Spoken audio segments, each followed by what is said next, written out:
Sa hindi malayong hinaharap, ang West Philippine Sea ay pilit na inaagaw ng kaharian ng Manchuria.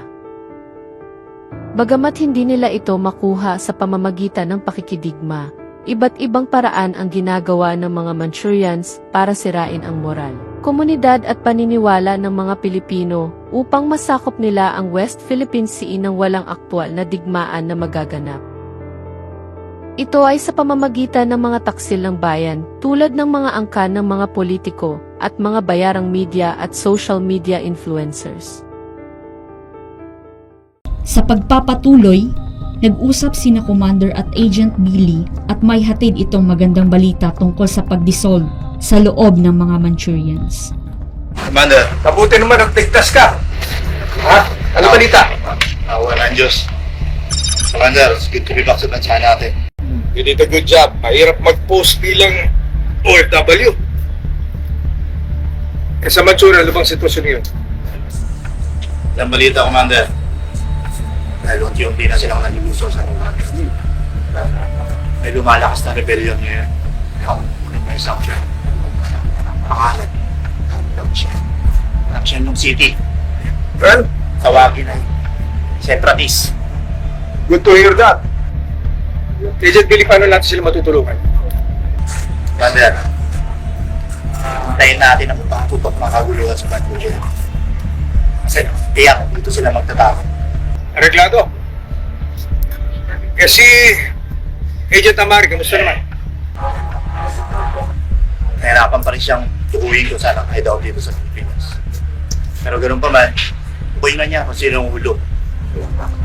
Sa WPS Defenders Headquarters, isang mahalagang tawag ang natanggap ni Commander galing sa isang Agent Amari. Ito ay isang impormasyon ng tangkang pagpatay kay Presidente Martinez. Agent Amari. Yes, Commander. Meron akong urgent info for you, sir. This is with regard to Mr. Vice President Saluponde Sayadolo.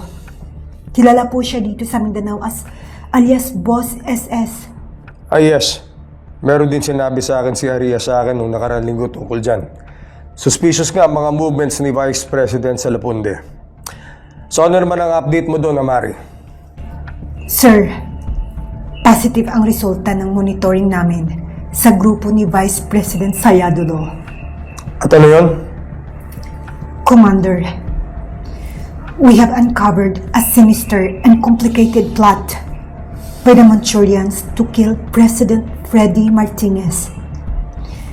And you know what?